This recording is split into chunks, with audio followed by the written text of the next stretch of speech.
বিমান কিভাবে নদীতে থাকে বা নদীতে চলে। দর্শক আপনাদেরকে যদি দেখাই, এটা কিন্তু বিমানই, বিমানের মতো পাখা সব মিলিয়ে বিমান। একটি বিমান কিন্তু তৈরি করছে এই মুহূর্তে বরিশালের এক ব্যক্তি, এবং তার বিমানের নাম দিচ্ছে কিন্তু সুবর্ণা এক্সপ্রেস, এবং সামনে লেখা মরিচবুনিয়া বাংলাদেশ। বরিশালের ভাষায় যেগুলো থেকে ট্রলার বলা হয়, ছোট আকৃতি যেগুলো যানবাহন যাত্রী নিয়ে চলাচল করে বা যানবাহন আকৃতি যেগুলো, সেই যাত্রী নিয়ে যে ট্রলার বলা হয়, সেই ট্রলার আকৃতি বা ট্রলারের মতোই কিন্তু এই মতো একটি বিমান তৈরি করছে। আপনাদেরকে যদি দেখাই, এই যে এই ভিতরে, এটার ভিতরে কিন্তু মানুষ প্রবেশ করে এবং এই ভিতরে ইঞ্জিন রয়েছে, এবং এর ভিতরে বসেই কিন্তু এই ট্রলারটি চালানো হয়। ট্রলার বললে ভুল হবে, এটা বিমান। একটি শখের তোলা 80 টাকা, এমন একটি কথা রয়েছে। কিন্তু এই মুহূর্তে বিমানের স্বপ্ন দেখেই হয়তো, বা বিমান কিভাবে তৈরি করে বা বিমান কিভাবে চলায় বা বিমানে উঠলে যে একটা শান্তি, সেই একই ধারায় কিন্তু এই মুহূর্তে তিনি ট্রলার আকৃতি একটি বিমান তৈরি করেছে, এবং এই বিমান কিন্তু পানিতে চলে। এই বিমান সচরাচর সব জায়গায় দেখা যায়নি, বাংলাদেশে প্রথম তিনি তৈরি করেছেন, এবং এই বিমান কিন্তু পানিতে চলে, এবং এই বিমান পানিতে চলাচল করে এবং এক প্রান্ত থেকে আরেক প্রান্তে যায়। এবং এখানে কিন্তু বিমানের ইঞ্জিন লাগানো হয়নি, যেগুলো সচরাচর যে ছোট স্টিলের যে জাহাজগুলো বলা হয় বা স্টিল বডি বলা হয়, সেই গুলোর যে ইঞ্জিনগুলো, সেই ইঞ্জিনগুলোই ব্যবহার করা হয়েছে।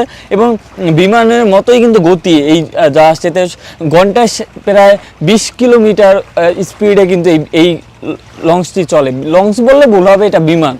এবং এই বিমানে যদি দেখি আমরা, সামনে কিন্তু লাইট রয়েছে এবং পিছনেও লাইট রয়েছে সিগন্যাল দেওয়ার জন্য, এবং সামনে দূর জিনিস দেখার জন্য, আলো দেখার জন্য। এবং যদি পাখার দিকে তাকায়, তাহলে পাখার ভিতরে কিন্তু লাইট সিস্টেম রয়েছে, আপনারা দেখতে পাচ্ছেন। এবং এই ছোট আকৃতি যে বিমানটি, এই বিমানটি নিয়ে অনেক তার চিন্তা ভাবনা এবং নতুনত্ব তৈরি করাই তার মাথায় সবসময় আসে। এবং এই বিমানটি এই মুহূর্তে মরিচবুনিয়া একটি গ্রাম, এবং এই গ্রামের বিশাখান্দি যে বাজার, সেই বাজারে কিন্তু এই মুহূর্তে রাখা আছে। এবং আপনাদেরকে যদি দেখাই যে এই পতাকা সামনে, এবং এই বিমানটি কিন্তু নাড়াচাড়া করলে কিন্তু নড়ে, এই যে সামান্য একটু নাড়াচাড়া দিলে কিন্তু নড়তে থাকে। আপনারা দেখতে পাচ্ছেন খুবই হালকা এবং ছোট আকৃতির এই বিমানটি। বিমান বললেই হবে, কারণ এটি বিমান আকৃতি, সম্পূর্ণ বিমানের মতোই এই ট্রলারটি কিন্তু এই মুহূর্তে রয়েছে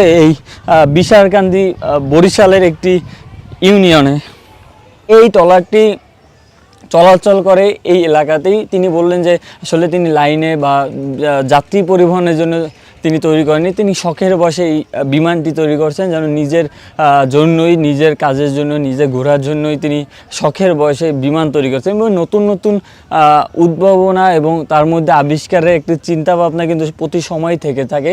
সেই একই ধারায় এই মুহূর্তে তিনি বিমান তৈরি করেছেন। এই বিমান কিন্তু এই মুহূর্তে বরিশালে সাড়া ফেলছে, এবং নেট দুনিয়ায় বিমানটি ভাইরাল এই মুহূর্তে। এবং এই বিমানে রয়েছে ইঞ্জিন, ককপিট বলতে না চলে, বা এটা কোনো বিমান বন্দরে কিন্তু কোনো ল্যান্ড করে না। এটা বিভিন্ন জায়গায় কিন্তু নদী থাকলেই, পানি থাকলেই সেখানে সচরাচর চলাচল করতে পারে, এবং এটি এখন পানিতে চলে। অসম্ভবকে সম্ভব করাই বরিশালের মানুষের কাজ, এই একটি কথা প্রচলিত রয়েছে। সেই একই ধারায় এই মুহূর্তে আমরা দেখতে পাচ্ছি বিমান আকৃতির